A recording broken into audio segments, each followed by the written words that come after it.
ප්‍රසං කරන්න. දැන් අපි ගමේ දෙන්නෙක් එහෙම නැති වුණා. ඒ නිසා මම බයයි ඔළුව ප්‍රසං කරන්න. අවුරුදු 53 වලපනේ පණ්ඩිතයා කුඹර මම හිතන්නේ ගම්මානේ කීප දෙනෙක් අපිත් එක්ක සාකච්ඡා කරන්න ලෑස්තිලා ඉන්නවා. කැමති නම දැනගන්න. කරුණාති WD. එතකොට මේ ගම ගැන අපි කතා කරමු. ගමේ කොච්චර කාලයක් පදිංචි වෙලා ඉන්නවද? අපි මං අවුරුදු දැන් 3ක් විතර පදිංචි වෙලා. එතකොට දැන් මේ ව්‍යසනේ මොකද්ද මේ ගමට ඇති උනේ? ඉන්නේ වැස්සෙන් කියන්නේ කවුරුත් දන්නේ නැහැ මෙහෙම එකපාරම පොළොව බහිනකම්.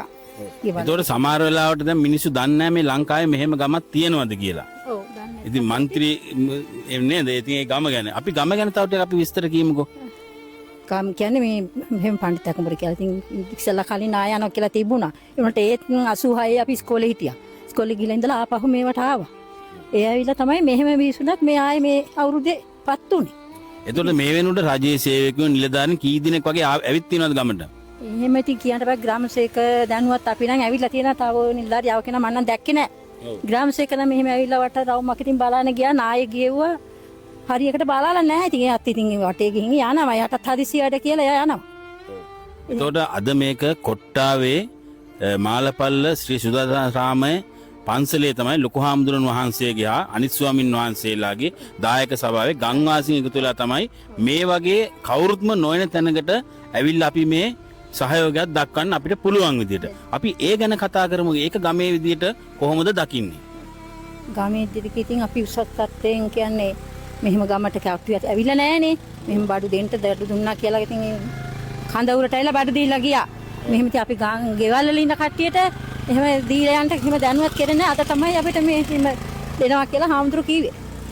එතකොට ගමේ ඉස්කෝලේ ගැන කතා කරමු. තව අනාථ වෙලා ඉන්නවද? කඳවුරු වල ඉන්නවද එහෙම ගමේ අය? ඉස්කෝලේ ඉන්නවා. ඉස්කෝලේ ඉන්නවා 60ක් ඉන්නවා කිව්වා. ඔව්. ඉතින් අපිට ඇත්තට මේ අවදානමක් නැහැ කියලා මේ අපි ඉතින් ඉන්නවා ඉතින්. දැන් මායි වැස්සෙන් අපිට මොන කරදරයක් වෙයිද දන්නේ නැහැ. දැන් මේ ඉන්න කට්ටියම ඉන්නේ අතන කඳු වෙල කඳු යටින් ගරඬු ගල. උඩින් ගල් පිට උඩ තමයි ගෙවල් තියෙන්නේ. තනිකර මේ ගරඬු ගල උඩටම තියෙනවා. යටින් ගරඬු ගල තියෙන්නේ. ඒ ගල උඩ තමයි අපි. ඒතකොට මෙහි රැකියාව වශයෙන් කට්ටිය ගොඩක් දෙන්න මොනවාද කරන්නේ? ඒතකොට දැන් මේ එළවලු ඔක්කොම ඉවර වෙලා විනාශයි. එළවලු ඔක්කොම විනාශයි. එළවලු විනාශයි. දැන් මේ ඔක්කොම කොයිතෙන් කන්නේ තමයි ඉන්නේ. කුඹුරු නෑ. එළවලු කරන කට්ටිය ඉන්නේ. ඔය තේ ටිකක් එක දෙන්නෙක්ගේ වගේ තියෙනවා. ඒකත් නැව ඇසට විනාශයි. ඊට කලින් මේ වගේ දෙයක් වෙලා තියෙනවද? කොහොමද ඒකට මුහුණ දුන්නේ? දෙයක් උනේ නෑ කලින්. ඔව් මේ මාස දෙකේ කියන්නේ මේ මාසේ තමයි මෙම සිද්ධ මේ අවුරුද්දට උනේ අපිට. දැන් එතකොට මොකද්ද බලධාරීන්ගෙන් මේ ගමේ අය ඉල්ලන්නේ? ඒක කියන්න බෑ දැන් කඳවුරේ ඉන්නවලු. දැන් ඒ කට්ටියට දැන් කියමුකෝ දැන් මේ ගැන කවුරු හරි දන්නේ නැති කෙනෙක් ඉන්නවා නම් දැන් දැනුවත් වෙනවා මෙහෙම ගමක් තියෙනවා මේක මේ වගේ අසරණ වෙලා ඉන්නේ කියලා. එතකොට ගමේ විදිහට ඒගොල්ලන්ගෙන් මොකද්ද ඉල්ලීමක් කරන්නේ? මම කියන්නේ ඉඩම් ඉල්ලලා. ඔව්. ඉන්ට මේ අවදානක් කියලා.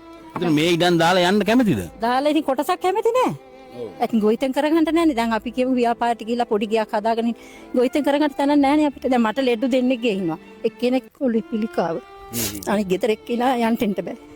ඉතින් මම එහෙම ඉන්නේ. දුකෙන් මං ජීවත් වෙන්නේ. එතකොට දැන් ඔය අසනීප තියාගෙන මේ ගොවිතැන් වෙලා මේ විනාශ වෙලා තියෙනවා. එතකොට මේ ගැන දැනුම් දීමක් කරලා නැද්ද මේ වෙනකොට කාටද? අන්න ග්‍රාමසිකක් දාන්න මට ලෙඩ දෙන්නෙක් ඉන්නේ ගෙදර කියන්ට දාන්න ලියලා තියෙනවා. ඔපරේෂන් එකක් කරන්න කියන මහත්තයා මම බයයි යගේ ඔළුව ඔපරේෂන් කරන්න. දැන් අපි ගමේ දෙන්නෙක් එහෙම නැති වුණා. ඒ නිසා මම බයයි ඔළුව ඔපරේෂන් කරන්න. අවුරුදු 53ක් වෙනවා අපට. බඳලා නැහැ. ඉතින් තාත්තට අවුරුදු 75ක් 80ට කිට්ටුයි.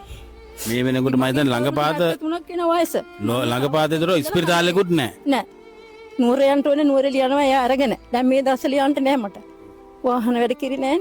එතකොට දැන් මේ පුතා කොහොමද ජීවත් කරන්නේ මේ ගොවිතැන් කරන ඔයා? ආදායම නැතේ ඒ ටිකක් තියෙන මේ දැන් උනත් බලන්ට තේ ටිකක් තියෙනවා.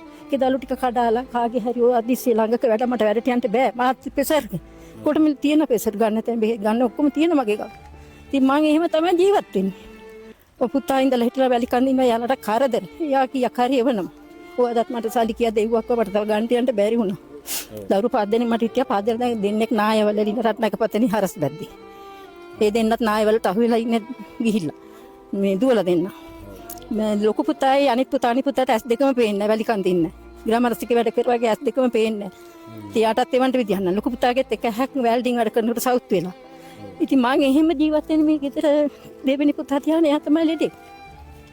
ඉතින් අපි ඇත්තරම මේ වගේ තැන්වලට තමයි හොයාගෙන ඇවිල්ලා මේ ආදර උපකාර කරන්නේ. ඒක නිසා මේක බලන හැමෝගෙම අපි කාරණිකව ඉල්ලනවා මේ ගම් පළාත් වලට ඇවිල්ලා මේ ගැනත් සොයලා බලන්න කියලා.